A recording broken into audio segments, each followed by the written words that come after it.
Shall move to questions without notice. Are there any questions? I give the call to the Honourable the Leader of the Opposition. Thank you very much, Mr Speaker. My question is to the Prime Minister.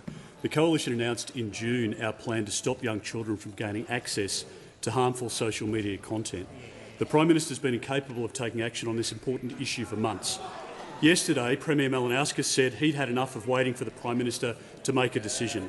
Now, today, in a rushed and ham-fisted way, the government's made a partial announcement of a policy without detail. Just the Leader of the Opposition will pause. There is far too much noise. I cannot hear the question. The Leader of the Opposition will give me the courtesy of beginning his question again.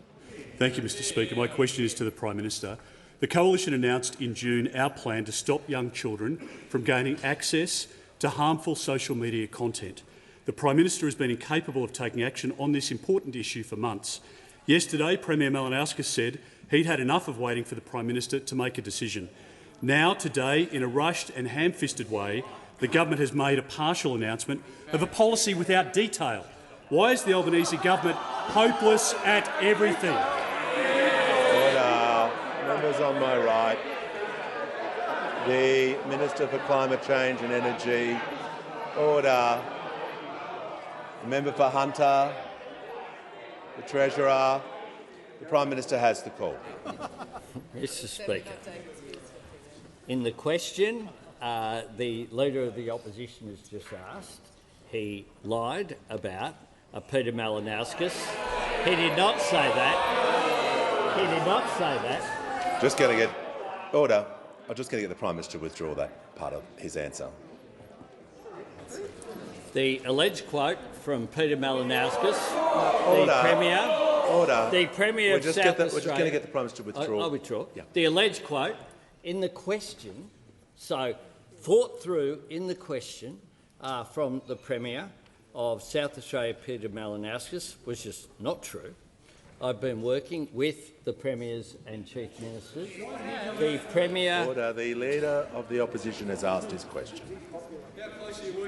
No, the Leader of the Opposition has asked his question. Order. There is far too much noise. We're not starting the day with that level of interjections from the Leader of the Opposition down. We are going to handle this matter with respect. Has the Prime Minister concluded his answer? The Prime Minister will be heard in silence for the remainder of the answer. Thanks, Mr Speaker. The Leader of the Opposition's angry rant rather than question about a new minimum age for access to social media that my government has announced that we will introduce legislation by the end of the year, that we have in our May budget funded the trial of age verification technology to make sure that we actually get this right. You need to trial the technology. This is something that has been a scourge of young people in particular throughout the Western world. It is something that governments are grappling with throughout the Western world, because we know that too often social media isn't social at all. This is about giving children a childhood and giving parents peace of mind. And I want young Australians to grow up playing outside with their friends, off their phones, and onto the footy fields and the netball courts. That's what I want, and that's what parents want as well. And I find it extraordinary that those opposite come in here on an issue like this and seek to yell and rant angrily, but that characterises everything they're about. And when it comes to detail, from an opposition that want nuclear reactors around Australia with no costings, no plan for how they actually would occur, just saying that they will be... Order. The Leader of the Nationals, just everyone cool it. Yeah. Prime Minister, in continuation. Thanks, Mr Speaker. Setting a new national minimum age for social media will support parents and teachers. We all know that technology moves fast and some will try to find their ways around these laws, which is why we need to get it right. None of that is an excuse for inaction.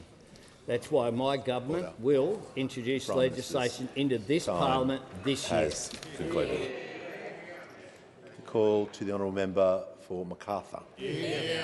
Thank you, Mr Speaker. My question is to the Minister for Communications. Parents in my community are telling me they are worried about the harms children are experiencing online. How will the Albanese Labor government's proposed minimum age for social media help protect young people and support parents?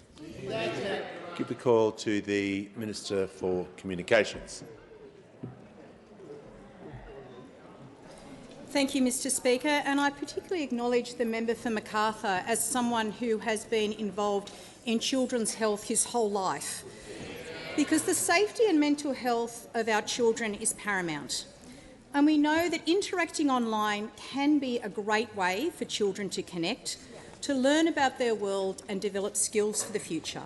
But we also know from the research that social media and unfettered content that exists across many of these platforms can cause harms, and they can affect mental health, healthy body image. There can be unsolicited contact from strangers, some at the most extreme and concerning for all of us. Parents are looking for real solutions to what is a legitimate national concern about harmful online environments and addictive behaviour on social media for children. So, Mr Speaker, the Commonwealth is providing national leadership to ensure children are better protected from online harms and that parents are supported. And our government will introduce legislation this year to enforce a minimum age for access to social media and other relevant digital platforms. Now, as the Prime Minister said, we know that technology moves fast, but we have to do all that we can to protect children in this area. And legislation on this issue will be informed by engagement with National Cabinet, engagement with the E-Safety Commissioner, and draw on recent work by former Chief Justice French. And this builds on the Albanese government's age assurance trial, testing technologies and implementation approaches that will inform our policy design. It's an important step towards ensuring that all Australian children can use the internet in an age-appropriate way that supports them, supports their learning and their positive development. Now, Mr Speaker, in my home state of New South Wales, mobile phones have been banned in schools. And the feedback from teachers has been very positive. Children are playing more, you can hear more noise and chatter in the playground because they're not spending that time absorbed on their phones. The government has been prepared to do our share, and we have, in our first term, done more to act on the social, economic and harms to democracy than any other government in the last 10 years. We've taken decisive action on a number of fronts to minimise online harms and concerns around social media, including bringing forward the review of the Online Safety Act by 12 months, amending the basic online safety expectations so that platforms must place the best interests of the child at the centre of their products and services. We funded joint digital literacy programs in every school in partnership with the Alana and Madeline Foundation, and we quadrupled ongoing base funding for the E-Safety Commissioner to do their important work. Fundamentally, as we develop the legislative approach, we will focus on ensuring government is not telling parents how to raise children, but we expect platforms and online services to do their fair share because this burden or responsibility doesn't just rest with parents. Concluded. Give the call to the honourable member for Banks. Thank you, Mr Speaker. My question is to the Prime Minister. The Prime Minister announced in May that the government would fund a trial of age verification for children accessing social media. Can the Prime Minister confirm that the trial has not started and that the tender document for the technical trial was issued today? Order. Members on my left. Order. The Deputy Leader of the Opposition. The member for Fisher. No interjections before any answer begins. The Prime Minister has the call. Thanks, Mr Speaker. There were 3 stages in the preparation of this. The first 2 stages are done. This is stage 3 of issuing the contract to make sure— Order. The Leader of the Opposition. to make sure that it's got right. The Attorney General. Those opposite. Order. Just order. Look, members on my right, it works two ways. There's far too much interjection. Yelling is not going to help me hear the answer. So everyone take a lesson. If it continues on, there'll just be a general warning and people aren't going to remain here for question time today. Prime Minister has the call. Order. We'll move. Order. Has the Prime Minister concluded his answer? No. Just be silence for the remainder of the answer. The Prime Minister has the call. Thanks, Mr Speaker. The government funded this trial in our May budget. The Minister and the Department have been working through the first two stages, the third stage, to make sure that the tender, you need to know what you're putting a tender out for to make sure the technology has got right. We've also been cooperating, of course, with the eSafety Commissioner, a body for which we quadrupled funding. Quadrupled. Now, social media has a social responsibility to have its social licence, and we want to make sure, arising out of this age verification, that we're able to move forward in a way which no country in the world has been able to solve this problem. We are seeking to be the best in the world, and that is why you have to actually get it right, not fund a car park where there's no train station. Make sure you actually get it right. And I'm surprised that those opposite seek to make this a partisan issue, because I think this is an issue. This is an issue which is of concern for all parents, because social media is causing social. The Deputy Leader of the Opposition, for the remainder of this answer, so listen carefully, there'll be no more interjections from you just for the remainder of this answer, because I want to hear the answer. Social media is causing social harm. It can be used as a weapon for bullies, a vehicle for scammers, worst of all, a tool for online predators. And that is why we are ensuring that we will get the legislation right. I've said as part of the announcement that we will consult across the parliament, because I don't think this should be an issue in which we are yelling at each other. I think this is an issue in which we should be yelling at social media companies to do the right thing. And that is what I seek, and I hope that the parliament has the maturity to do that. Order. The Leader of the Opposition. The Leader of the Opposition. This is just order. The Treasurer. This is a serious issue, and we need to do better. So I'm asking everyone in the House to show some restraint, ask questions respectfully, and listen to the questions respectfully as well. Prime Minister in continuation for 20 seconds. Mr. Speaker, government may not be able to stop every threat on social media, but we do have a responsibility to do everything that we can to help as many young Australians as we can, and we can't let the perfect be the enemy of the good. This is a change that will change our country for the better. It follows our quadrupling of funding for the eSafety Commissioner and the other work that we have done in this area. That's why we need a national response. Call to the honourable member for Dunkley. My question is to the Minister for Youth. What is the Albanese Labor government doing to keep children and young people safe online, including through its proposed minimum age for social media?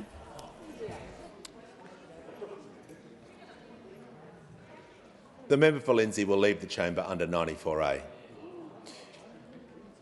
Continually interjecting like that and before the minister is highly disorderly. The Minister for Early Childhood Education and the Minister for Youth has the call. Thank you, Mr Speaker, and I thank the wonderful member for Dunkley for her question. Mr Speaker, the safety and security of Australians is a priority for this government, as it should be, and that includes the safety and security of young people and children online. We know that social media can be used for good. There's no question about that. Now, as the Minister for Youth, I've heard from young people through our youth consultations and through our youth engagement program. In our survey of 4,600 young people, mental health featured second as their greatest concern. And young people tell me that while they value social media for the connectivity it affords them, they are also highly, highly attuned to the negative impacts it has on their mental health, on their social and physical well-being. Social media is associated with poor mental health, with eating disorders, with depression, with anxiety, with self-harm, with cyberbullying, with poor sleep quality, among a plethora of other things. That social media is harmful to children and young people is not contentious. I think we can all agree on that. Young people know it, parents know it, teachers know it, youth workers know it, researchers know it, and we know it. We know it. And that's why we're doing something about it. This is a topic that is discussed at barbecues, it's discussed in the schoolyard, and it is discussed among young people themselves. The Albanese Labor government is going to introduce a minimum age for access to social media and gaming platforms. And we know we need to get this right. We need to bring children, we need to bring young people and parents along with us on this journey. But there is work already underway. In May, we announced funding for an age assurance trial exploring age verification technologies to protect children from being exposed to harmful online content. And I've been working with the Minister for Communications, Minister Rowland, to ensure that young people are engaged in the development of that trial. We're also making sure young people and families have the tools to use social media safely through initiatives like the digital literacy programs in schools through a partnership with the Alana and Madeline Foundation. We've quadrupled funding to the e-Safety Commissioner, making sure that that commission has what it needs to keep Australians safe online. Mr Speaker, children deserve a childhood. They deserve a childhood free from the harms that, unfortunately, social media brings with it. They deserve a childhood where they can play freely, where they can grow up with a strong identity and a strong sense of belonging. A childhood free from bullying, free from anxiety and free from depression. We want to ensure that children in Australia get that childhood. Before I call the honourable member for Calare, I'll just do some acknowledgements. I'm pleased to inform the House that present in the gallery today is Mr Michael Kemp MP, New South Wales State Member for Oxley, as a guest of the member for Cowper, and also the Honourable Mia Davies, Member for Central Wheatbelt in the Western Australian Legislative Assembly. Welcome to you both. Give the call to the Honourable Member for Calare. To the Prime Minister. The decision by the Minister for the Environment and Water to make a Section 10 declaration over the McPhillamys mine project near Blaney has been met with widespread shock, anger and concern in our local area. These concerns include a lack of transparency, lost jobs, the timing of the decision with state and federal environmental approvals already given, the contrary opinion of Orange Local Aboriginal Land Council and the impossibility of moving the dam within existing mine boundaries. Will you meet with me to discuss this, and will you now consider reversing this decision? Give a call to the Prime Minister. Thank you. My door's open to every member of the House of Representatives, as the member for Calare knows, as other members here know as well, including members on both sides of the chamber. The question as to the detail, though, under the way that the EPBC Act operates, of course, the Minister has responsibility, and I'll ask her to respond to the question. Good. And the Minister for the Environment and Water has the call. Thanks so much, Mr Speaker, and I want to thank the member for Calare for his question. I've got a lot of respect for the member for Calare, and he has indeed been to my office to discuss this project with me, and he brought with him Scott Ferguson, the Mayor of Blaney, and I was very pleased to meet with the Mayor of Blaney as well. Mr Speaker, I understand that the company in question want the cheapest, most cost-effective option for the building of their tailings dam. That's them doing their job for shareholders. Me doing my job for the Parliament and the people of Australia is applying the law on the basis of the evidence before me. There were people who wanted to stop this whole project. There were people who wanted to go ahead completely unchanged. Order. I haven't taken either of those courses. What I've said is that the tailings dam can't be built on the headwaters and springs of the Belubula River, and that if the company want to come back with an alternate design, they've told me they've looked at 4 sites, they've told me that they've looked at 30 different design options, they can do that. This is a 2,500 hectare site, and my Section 10 declaration applies to 400 hectares of that 2,500 hectares. That's about 16% of the existing site. So I haven't blocked the mine. My decision protects the headwaters and the springs of the Belubula River. Just incidentally, I would say to the House, I've actually ticked off more than 40 mining projects. This is not about a mining project. It's about making sure that when we tick off on mining projects, that they do have all of the necessary approvals based on the evidence in front of me as the decision maker. What I certainly wouldn't do is do what those opposites seem to be doing, which is saying we don't need to look at the evidence, we don't need to read the reports, we don't need to hear from the experts, we're just going to tick it off because we like the look of it.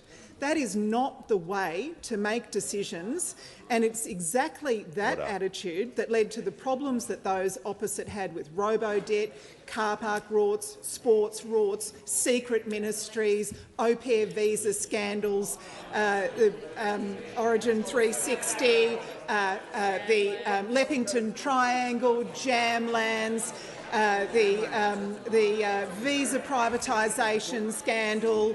I mean, the list goes on and on. What people want is consistency. And Give the call to the member for Macquarie. Thank you, Speaker. My question's to the Prime Minister. How will the Albanese Labor government's proposal for a national minimum age for social media protect children, help parents and teachers and change our country for the better? Give the call to the Prime Minister. The member for Macquarie for her question. And indeed, this is about giving children a childhood and giving parents peace of mind. This is an important reform whose time has come.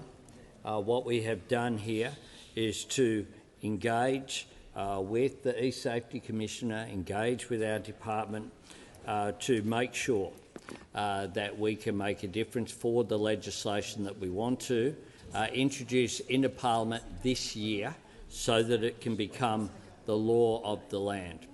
Now, many parents and others can already, of course, make decisions about their families to restrict their access to social media or indeed to restrict their access to devices. But by making a national law, it will assist them, because we know that peer group pressure is really important for young people at that age. We know that a decision of a national minimum age will support parents and will support teachers, because the banning of mobile phones in schools, when it's been implemented by state governments, has received extraordinary support. The state governments are, of course, out there campaigning as well. And we had a discussion about this at National Cabinet on Friday. I welcome the fact that the Premier, Malinowskis, had the former Chief Justice of the High Court, Justice French, to do a 276-page report, and we discussed making sure that there is a national approach so that we don't end up with different approaches across different states, and that's been welcomed by Premier Malinowskis. And indeed, I quote, I table his media release of today: Premier welcomes national support for social media ban for children. This is an issue, of course, that does cross state borders. Social media does have a social responsibility, and it needs a social licence. in order to operate as well. Some people have said that it will be difficult because people can change with VPN numbers have escalated in places like the United States where this has been tried, which is why we need to make sure that we absolutely get it right. That's why you do a trial which is funded in the May budget to make sure that we get it right. You do the research, you do the work, and then you can have the legislation and create the law to protect our children. Give the call to the Leader of the Nationals. Thank you, Mr Speaker. My question is to the Prime Minister. In the gallery today are farmers whose livelihoods depend on the live sheep export industry. If the government continues with its ban on live sheep exports, Sudan is one country that will take up Australia's share of this market. Prime Minister, who has higher animal welfare standards, Sudan or Australia? Call to the Prime Minister. I thank the Leader of the National Party for his question, and I met with the leadership of the National Farmers Federation once again earlier this morning to discuss this issue, just as I have had constructive discussions with sheep farmers here in Canberra and with their families in Kalgoorlie. One of the things that I pointed out was that when the Leader of the National Party came into government in the first year, in 2014-15, 2.1 million sheep were exported by sea at a value of $224 million. In the last year in which they held office, there were 475,000 sheep were exported by sea at a value of $80 million. Over the decade the Liberals and Nationals were in government, live sheep exports by sea decreased by over 1.5 million head. That is just a fact of what occurred. At the same time, exports of sheep meat have escalated to some $4 billion of value. So,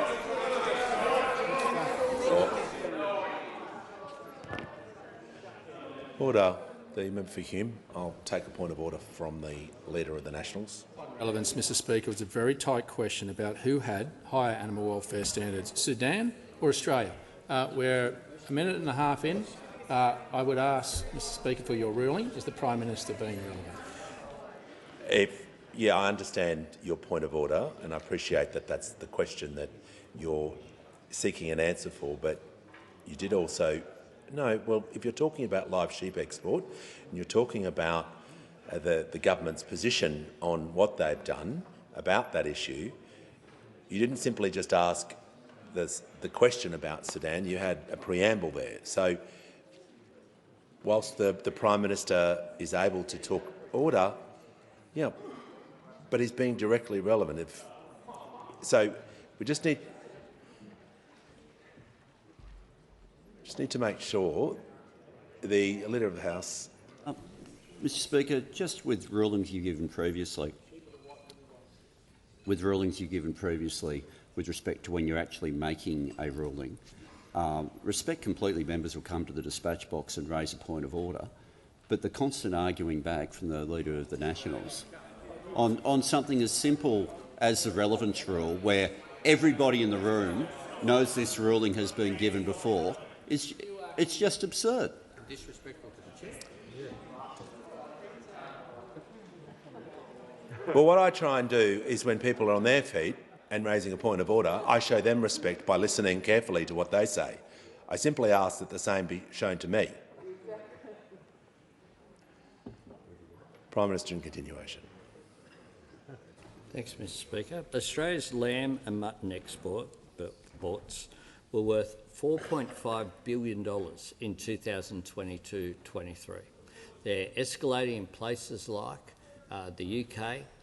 We have, hopefully we'll have an announcement soon about an agreement with the UAE, whereas live sheep exports by sea were less than $77 million in that first year.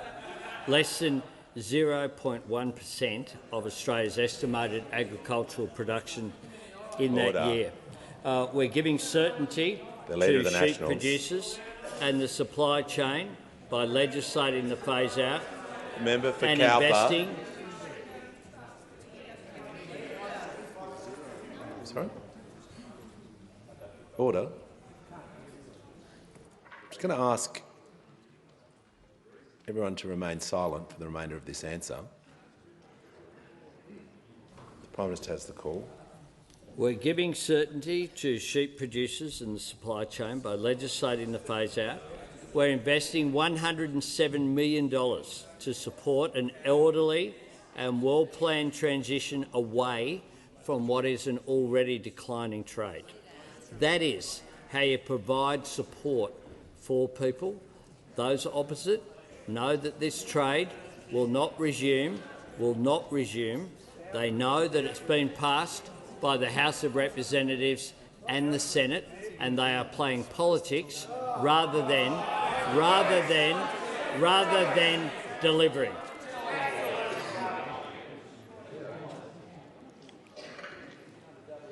The Leader of the Nationals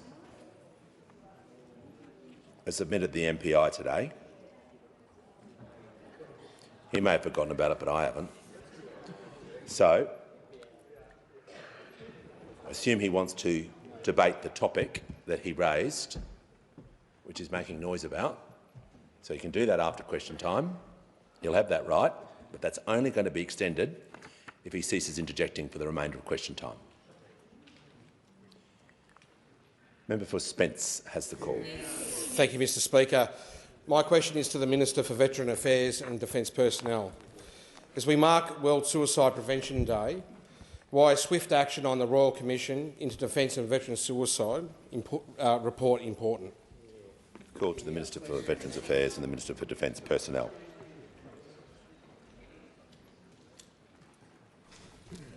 Thank you, Speaker, and I thank the member for Spence for his very important question, and I recognise his advocacy for the veterans in his community and acknowledge his service in our Australian Defence Force. This morning I joined Lifeline and my colleagues, the member for Cooper and Senator Stewart, at the Out of the Shadows walk to remember those lost to suicide and reflect on the work ahead. Veteran suicide is a national tragedy. That's why we supported the establishment of the Royal Commission into Defence and Veteran Suicide. The Australian Institute of Health and Welfare has confirmed some 1,677 known cases of suicide amongst serving and ex-serving personnel between 1997 and 2021. Some 3 years and thousands of submissions later, the Royal Commission has handed down their final report. It's the culmination of the most significant inquiry conducted into suicide and suicidality in our defence and veteran communities. The Royal Commission and all of us have heard the harrowing stories of serving members, former serving members and the family members of those who have taken their own lives.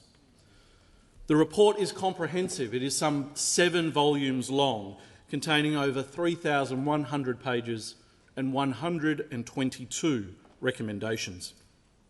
We're already putting the work in to properly understand and consider the recommendations and the detail behind them. It is incumbent on all of us, government, defence, the ADF, the Department of Veterans Affairs, to take the action necessary to identify and combat the drivers of suicide and suicidality in our defence and veteran community. We moved swiftly when we received the Royal Commission's interim report, taking action on all 13 of its recommendations. We recognise the urgency of the recommendations in this final report and will move swiftly to develop the government's response. I want to thank everyone who helped campaign for and who has contributed to the Royal Commission for their bravery in sharing their often harrowing stories about their own experience in service and those who have given a voice to loved ones no longer able to share their own story. I thank also the Commissioners for their important and sensitive work. One death is one too many. We must do what we can as quickly as we can to prevent suicide across our defence and veteran community. For those who require support, please reach out to Open Arms on 1800 011 046. On indulgence, the member for New England. Thank you very much, Mr Speaker. And on indulgence, I'd like to concur with the remarks of the Minister for Veterans Affairs and note the Coalition's willingness to expedite the process as quickly as we can. I don't think there's any person in this House who wants to see one other person harm themselves, and it is incumbent upon all of us.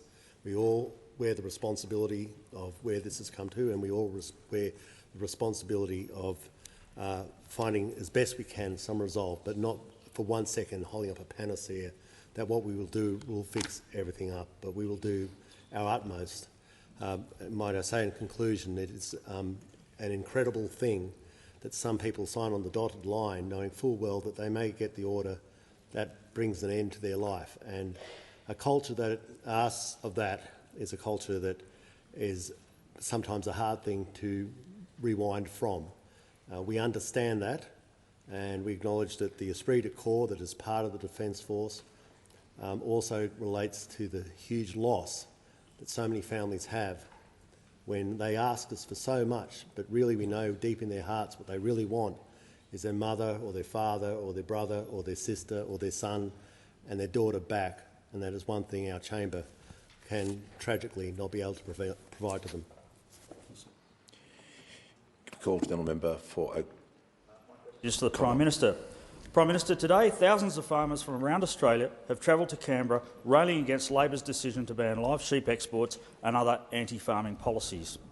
And after 2 years of bad regulation, ideological rhetoric and job-killing policies, it has been reported that the mining industry, representing 10% of GDP, took the Prime Minister's Mineral Week speech as a declaration of war.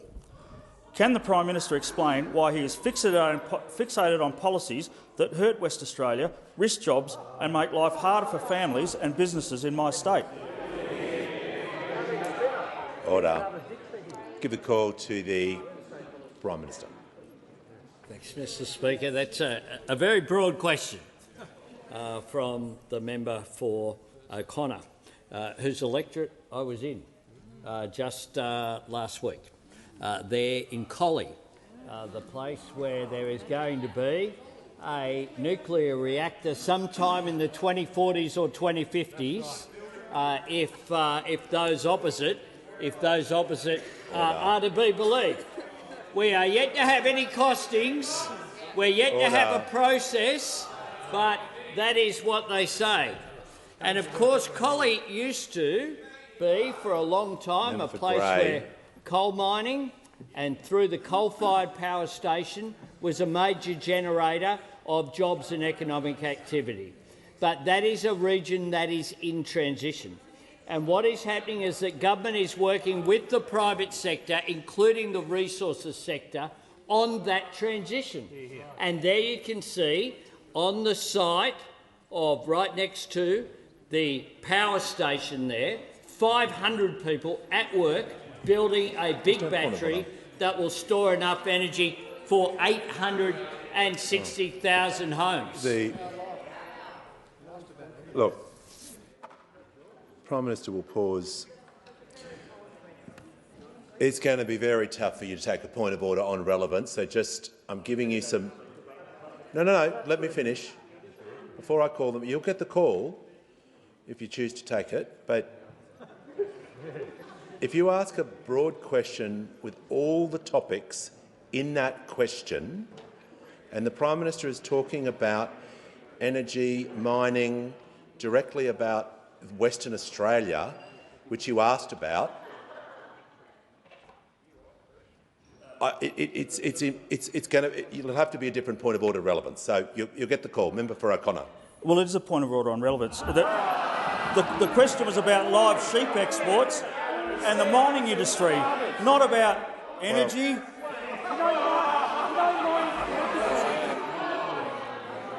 guy's one of your front there.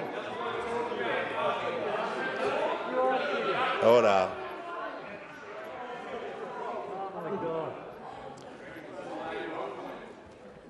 I'll ensure that the Prime Minister remains directly relevant, which he is doing at the moment. Prime Minister has the call. Mr Speaker, that is an area that is in transition, successfully. And just as some farming practices will change as well, successfully. And I have faith in our farmers and I have faith in our resources sector. Now, when it comes to farmers, what we have done is we have, firstly, restored trade relationships on cotton, timber, oat and hay, barley and wine. Pretty close between the resources sector and the farming sector, $20 billion of additional trade and exports that were gone prior to us being in government. We've delivered $1.1 billion for Connectivity Plan for regional and rural Australia. Australia's red meat exporters are hitting record highs, with emerging markets accounting for unprecedented demand for locally processed beef and lamb. And might I say that this includes the live cattle industry that has been very successful, that those opposite wanted to shut down. Those opposite called for the border to Indonesia to be shut down. That is what they called for. We've rescued biosecurity by pumping in $1 billion to protect industry from pests and disease while improving traceability. We are working to support our agriculture sector and our resources sector. Order.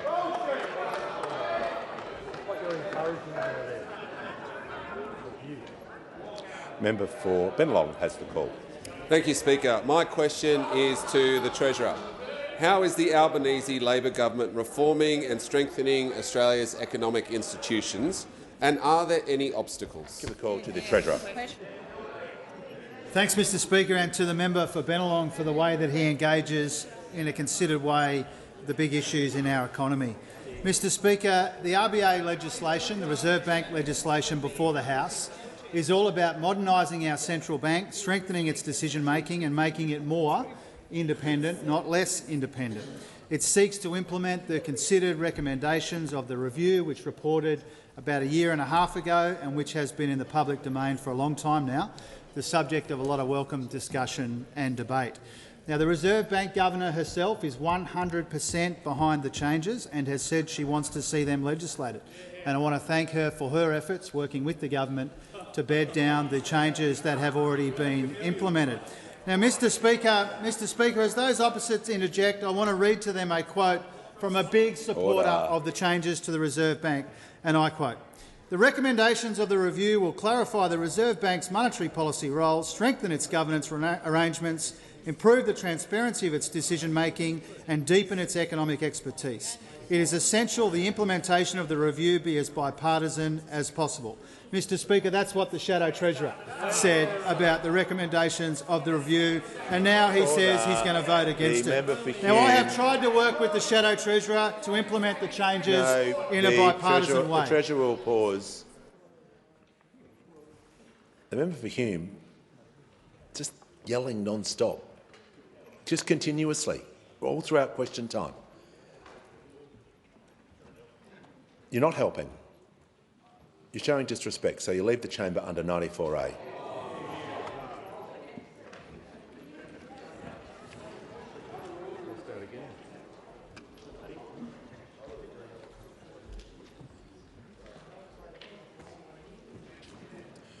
Treasurer has the call.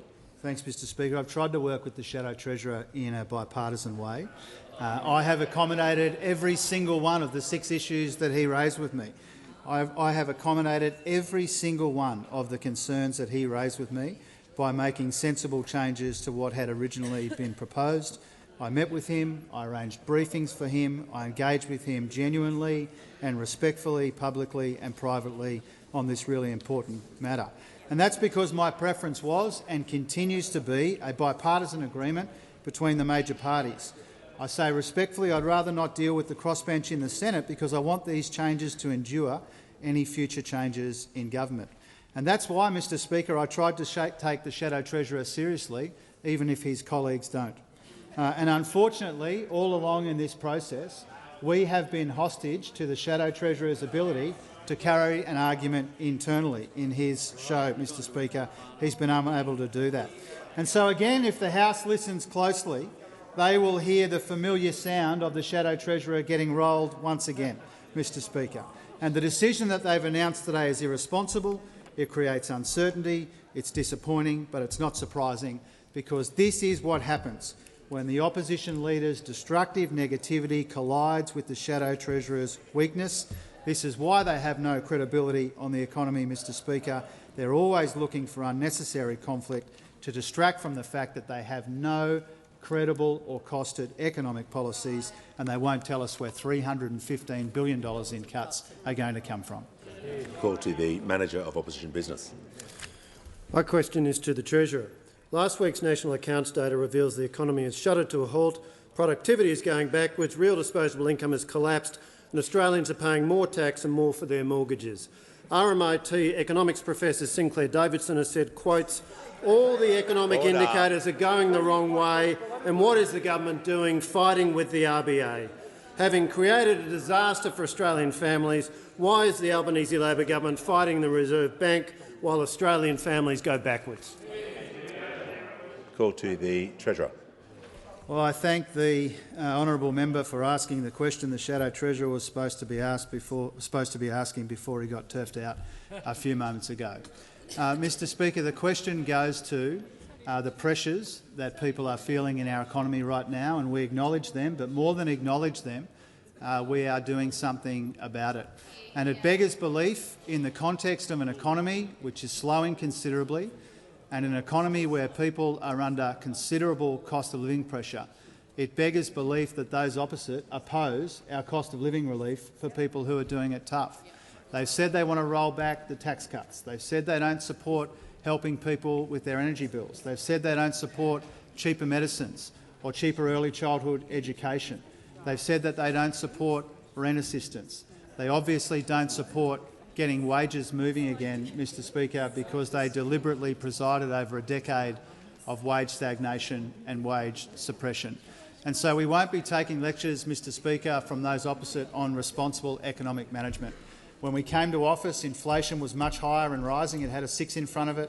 It now has a 3 in front of it. When we came to office, those opposite had presided over the worst decade for productivity growth in the last 60 years. When we came to office, there were huge deficits, and we turned 2 of those deficits into substantial labour surpluses. When we came to office, real wages were falling 3.4%, and they're growing again. When we came to office, nominal wages were stagnant. They're now growing, on average, almost twice as fast as they were under those opposite. That's a deliberate design feature of our economic policy to get wages moving again so that people can earn more and keep more of what they earn, Mr Speaker. But I think the thing that really goes to the difference between the big parties in the parliament when it comes to the economy and the pressures that people are feeling right around our country is that when we had an opportunity to give a tax cut to every single Australian taxpayer, we grabbed that opportunity because we know people are doing it tough right up and down the income scale.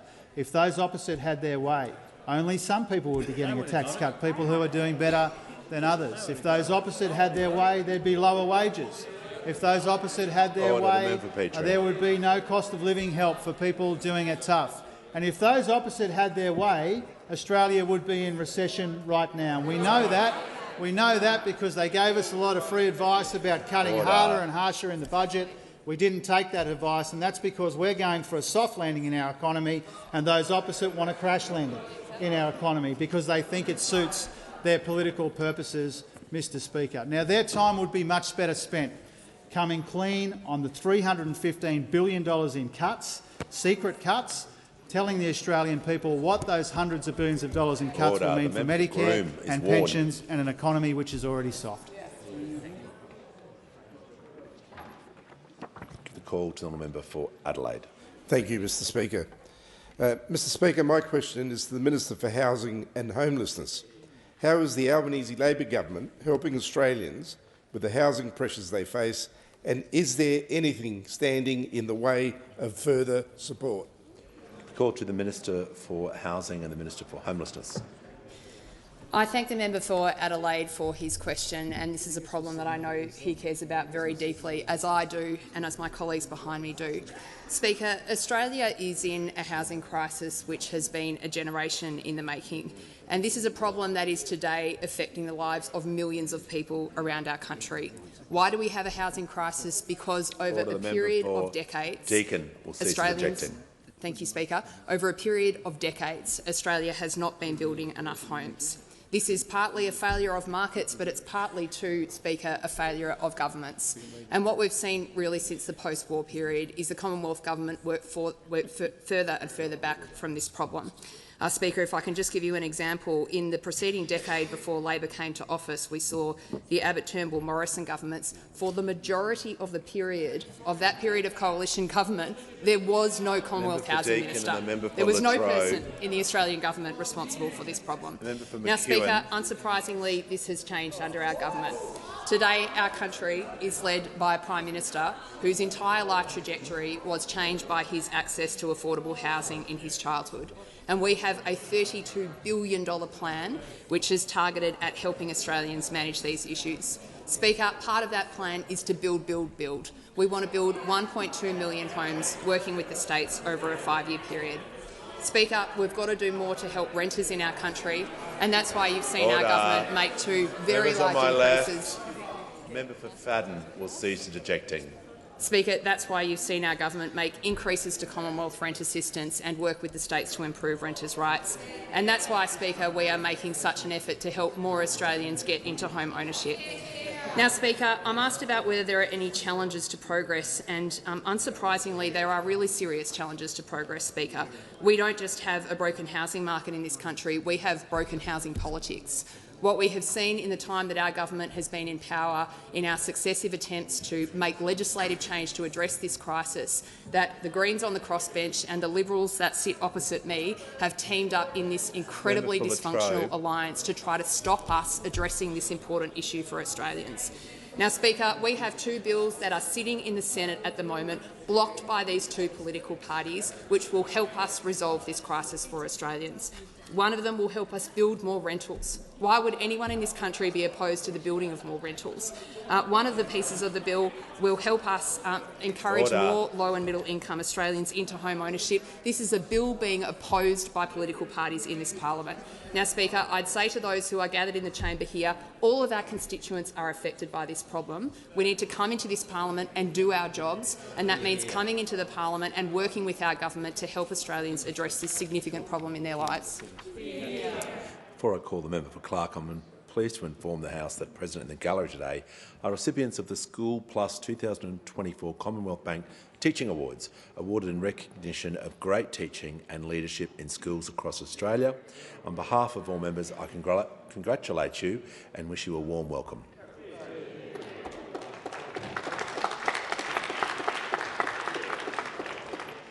Give the call to the member for Clark. Speaker, my question is to the Prime Minister. Prime Minister, in defending the census debacle, the Deputy PM said, "We've seen how divisive debates have played out across our country, and the last thing we want to do is inflict that debate on a sector of our community right now." So, Prime Minister, if your government is so concerned about divisive debates, will you enact comprehensive vilification protections and appoint an LGBTIQA+ Human Rights Commissioner and an Equality Minister? Call to the Prime Minister. I thank the member for Clark for his question and for his long-standing advocacy for members of the LGBTQIA+ community.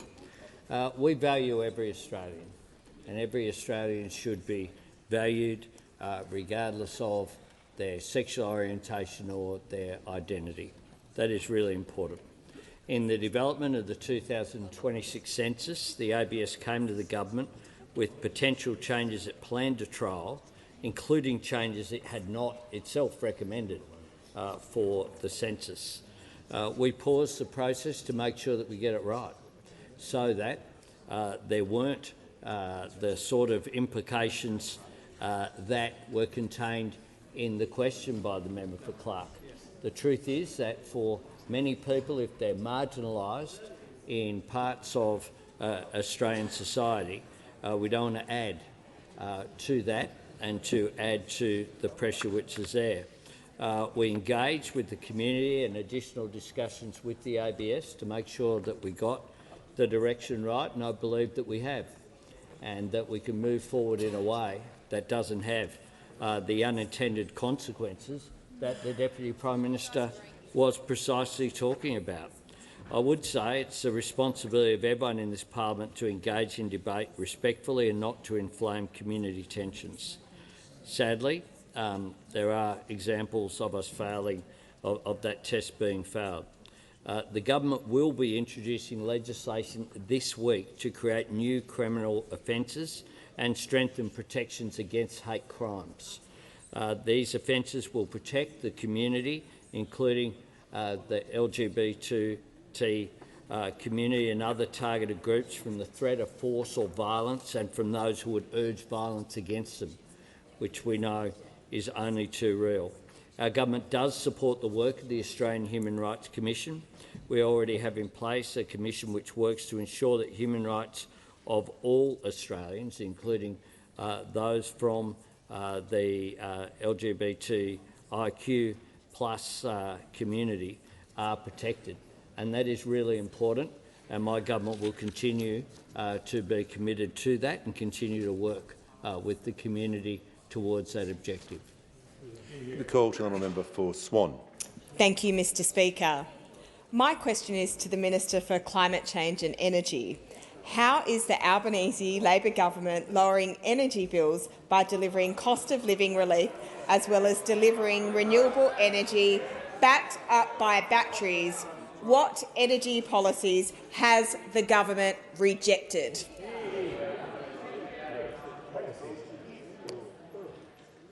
There's far too many interjections while the minister was rising to his feet.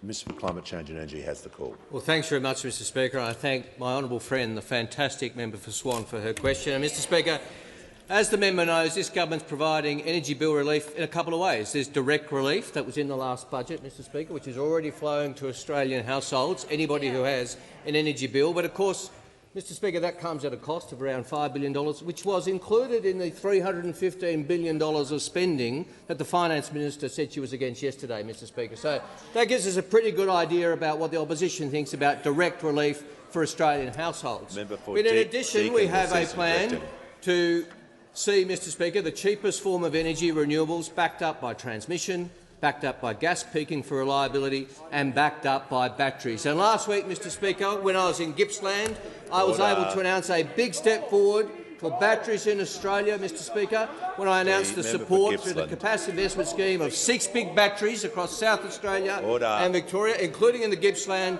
which will support 4 hours of storage for 1 million homes, 1 million houses across Victoria and South Australia, Mr Speaker. And members on my left. And of course, we were also in Perth, where we could announce the Western Australian Capacity Investment Scheme has been massively oversubscribed, which shows a strong pipeline of batteries in Western Australia, which builds on what's already happening. And the Prime Minister and I saw this firsthand when we spent Father's Day together down in Collie, Mr Speaker, seeing the progress that's already made. 2 big batteries under construction, one of which is enough for 20% of the energy needs of Western Australia, Mr Speaker. Just one battery, Mr Speaker. But this is what's happening today, and these batteries, the ones that are supported under the Capacity Investment Scheme, will be open by 2027, and the 2 Collie batteries will be open by 2025, not 2035, not 2050, 2025. Now, there are alternative plans for Collie, which the Prime Minister and I also heard about. The Prime Minister, the first Prime Minister to visit Collie in 40 years, and the only candidate for Prime Minister in the upcoming election to visit Collie this term, Mr Speaker. But we heard about the opposition's alternative plan as well. Now, we don't know when that will happen. The member for Fairfax said, oh, that'll be one of the early ones. And the Western Australian Senator Cash said that'll be one of the late ones, around 2050, so no details from the opposition. But we also know the opposition has said they won't use any more water than the existing coal-fired power stations will already use, which means they'll only get about 1.5 gigawatts from anything in Collie, which shows that even their plans to get just 4% of energy needs from nuclear will be underdone. This is what you get when you get a scheme thought up on the run with no details, compared with the detailed plans of the Albanese government, backed by the experts, for renewables, supported by batteries, supported by gas and supported by transmission, which delivers the lower... the member for Fairfax should be more mindful and more demure, Mr Speaker.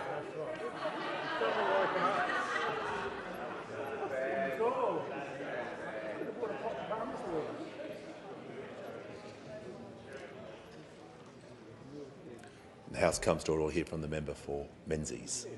Thank you, Speaker. My question is to the Treasurer. Last week's national accounts data shows that under Labor, real disposable income has fallen by 8.7% on a per capita basis. Independent economist Warren Hogan said, quote, "We are going backwards in terms of our living standards." Having created a disaster for Australian families, why is the Albanese Labor government fighting the Reserve Bank while Australian families go backwards? Call to the Treasurer. Well, Mr Speaker, they got a lot of nerve asking about incomes, having opposed all of our efforts to get incomes moving again in this country after they presided over a decade of deliberate wage stagnation and wage suppression. And we know this because former Minister Matthias Cormann said the quiet bit out loud, and he said that stagnant wages were a deliberate design feature of their economic policy architecture. And we take a different view. We take a different view when it comes to incomes. And our view is that we needed to get wages moving again in our economy, and we are pleased to see that that's happening. Because this side of the House is all about Australians earning more and keeping more of what they earn. And that's what we're on about, Mr Speaker. And that side of the House is all about screwing people down. It's all about blaming working people and the most vulnerable for our inflation challenge in our economy. It's all about screwing people down and denying them the tax cuts that they need and deserve to get by at a difficult time. Their approach is all about denying people a bit of help with their electricity bills. Their approach is about denying people a bit of help with early childhood education fees. It's about denying people cheaper medicines, and it's about denying people the wages growth that has been missing for too long in our economy, Mr Speaker. Now, if they want to ask about the national accounts, they should be up front and say that if we had taken their advice, Australia's economy would be in recession right now and people would be doing it even tougher.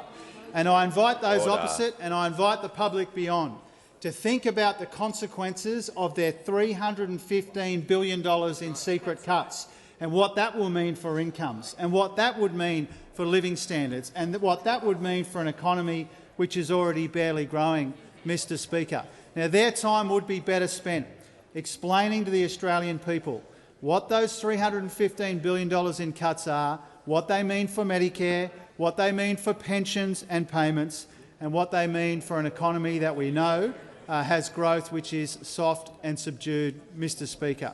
Now, what we have done in the little over 2 years that we've been in office, having inherited much higher and rising inflation, having inherited deficits as far as the eye can see, having inherited real wages falling substantially, is we have worked diligently and collectively to try and turn things around, because we know, and as the Prime Minister said, that what really matters in the economy is how people are faring, and they would be doing it much tougher if those opposite had their way when it came to wages and when it came to cost of living relief. So they do have a lot of nerve, Mr Speaker, asking about living standards when they spend most of their time trying to deny people the decent wages and the cost of living relief that they need and deserve at a time when they're under pressure and growth in the economy is soft and subdued. Give the call to the member for Bean. Speaker, my question is to the Minister for the National Disability Insurance Scheme. What changes has the Albanese Labor government made to deliver better outcomes for participants and improve integrity in the NDIS? Call to the Minister for the National Disability Insurance Scheme and the Minister for Government Services. I thank the member for Bean, and as people may be aware, he represents Norfolk Island as well as Canberra. And before there was an NDIS, there were no disability services on Norfolk Island, and now nearly 50 people there receive NDIS support. They're part of more than 661,000 people who are receiving support from this vital scheme. I'm pleased to tell Australians listening to Question Time that there's been a marked increase in participation rates in community and social activities for those on the scheme. There's been a 10% increase from those who have been on the scheme more than 6 years. I'm also pleased to report that young participants between 15 and 24, there's more of them now in paid employment. And it's great also that over half of all families and carers, 52% of people, are reporting an increase in paid employment.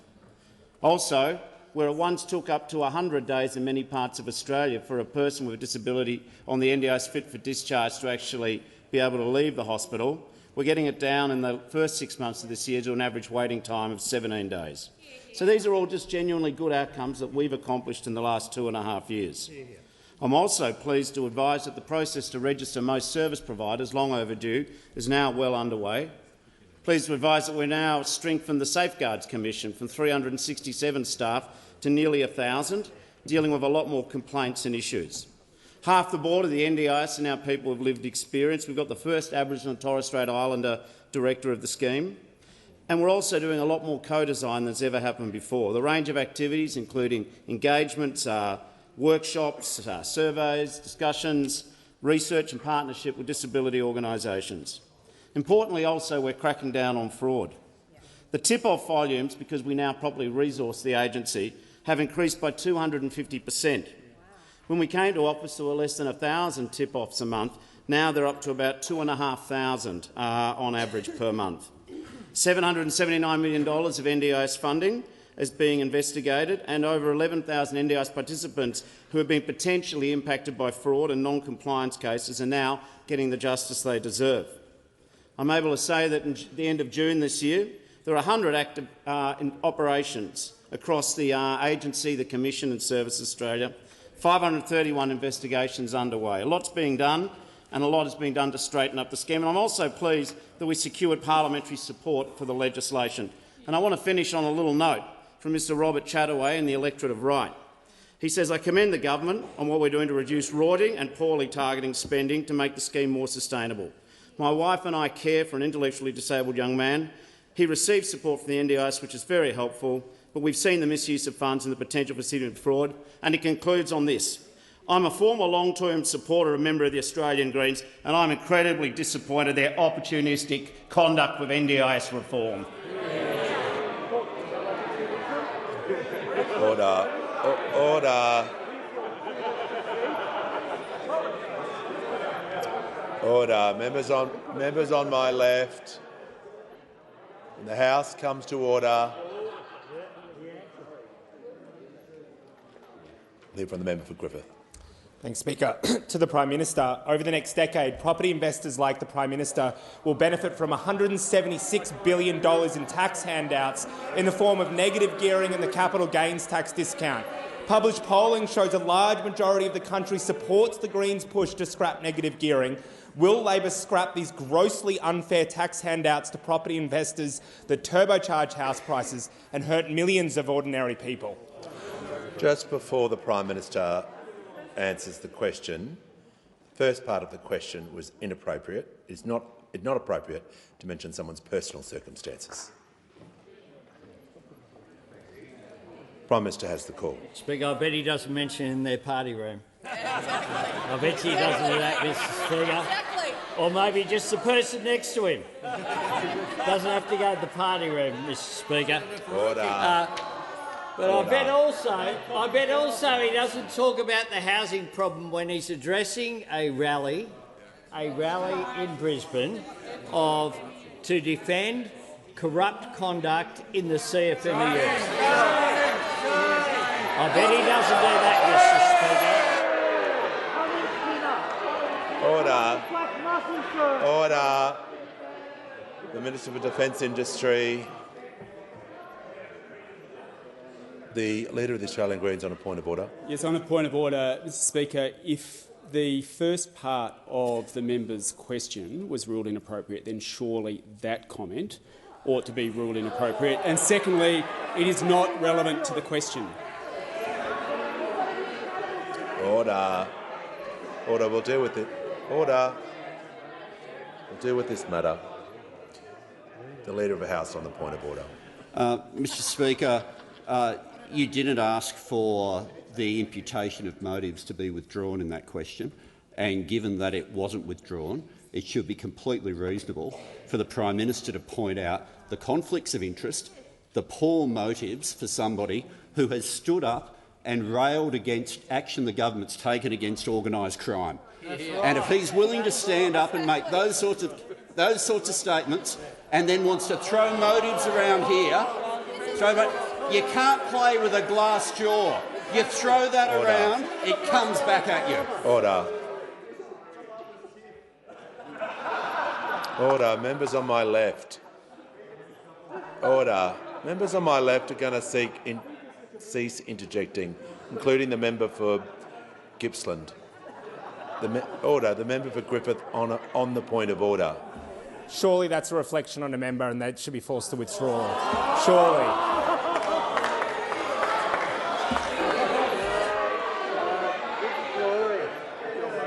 Order. Order. The Minister for Defence Industry is warned. I'm just going to ask all members to be careful with their language, to show restraint. I didn't ask the member for Griffith to withdraw. I'm not going to ask the Prime Minister to withdraw. Here's the call. Thanks very much, Mr Speaker. It is a fact that the member for Griffith attended a rally in which there were, if you want to talk about offence, referring to members of this parliament as Nazis, and the member for Griffith standing in front of those signs. There is precedent for that sort of thing, and the member for Warringah was rightly condemned then at the time for standing outside this chamber, inside, with those sorts of signs and that sort of behaviour, and you are rightly condemned too. You are rightly condemned too. And I will say this to the member for Griffith. Renee Coffey won't be found anywhere near one of those demos because she is concerned about it. And I'll say this as well, that Renee Coffey would vote for more houses in this House and in the Senate. She would vote for the build-to-rent scheme that the member for Griffith has voted against. She wouldn't have held up the Housing Australia Future Fund. Renee Coffey would have voted for it straight away, not held it up. And indeed, as well, Renee Coffey would support the policy and vote for the same policy that we have, that those opposite from time to time have said they have, and that's in the Greens party platform of a shared equity scheme.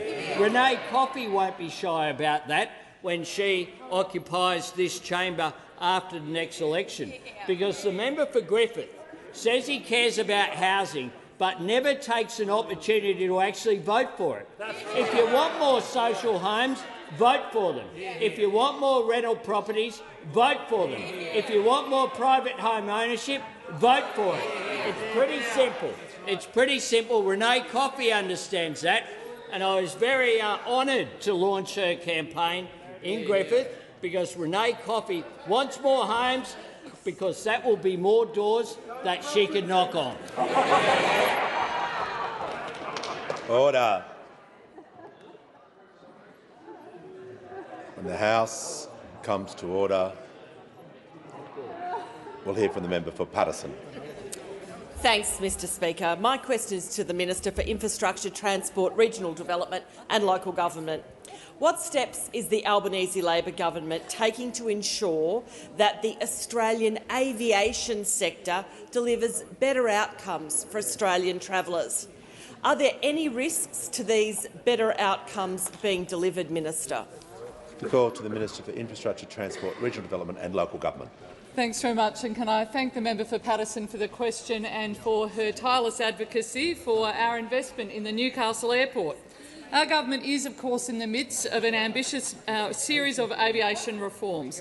The aviation white paper we've released includes 56 policies that will boost consumer rights, increase transparency and scrutiny of our airlines and our airports, and deliver better outcomes for travellers with a disability. Our reforms to Sydney Airport, the most significant undertaken since the 1990s and which are already being implemented, will boost access to new entrants, crack down on anti-competitive behaviour and grow competition in our most important airport. We're also building a new airport at Western Sydney that will massively grow access to the Sydney Basin and will significantly change the aviation landscape, particularly when it comes to freight. And we're closely working with the voluntary administrators at Rex to maintain regional connectivity, including through our regional flights guarantee. We are taking a considered and consistent approach designed to put downward pressure on airfares which, despite some hyperinflated rhetoric, are already back down below pre-COVID levels. We're delivering a more responsive and more competitive aviation sector for all Australians. And there couldn't be a bigger contrast to what those opposite are doing. We are introducing slot reforms, which they did not do, increasing transparency, which they did not do. And the only consistency that they've had when it comes to their bumbling around in aviation policy is, frankly, their inconsistency. Yesterday morning, Senator McKenzie threatened the coalition would force divestiture of Jetstar. An hour later, the Leader of the Nationals said it wasn't coalition policy because we haven't got the evidence. Then just before lunchtime, according to coalition sources, the Leader of the Opposition sent Senator McKenzie out to clean up the growing mess. But yesterday afternoon, we thought that was the end of it, a bit of fun in question time, draw a line under it, but there she was again. Out there, a free thought bubble from the rogue National Party senator, killed off by lunchtime by the Liberals, but by the evening, Senator McKenzie was at it again, contradicting her own midday press conference, doubling down. Yesterday, we had Senator McKenzie agreeing with herself in the morning, disagreeing with herself by the afternoon, and then agreeing with herself again by the evening as well. Well, frankly, what is going on over there? You know, who is running this show? Here's some advice. Senator McKenzie gives plenty of advice to everybody else, including to those opposite. Here's some in return. When you're in a big hole, stop digging.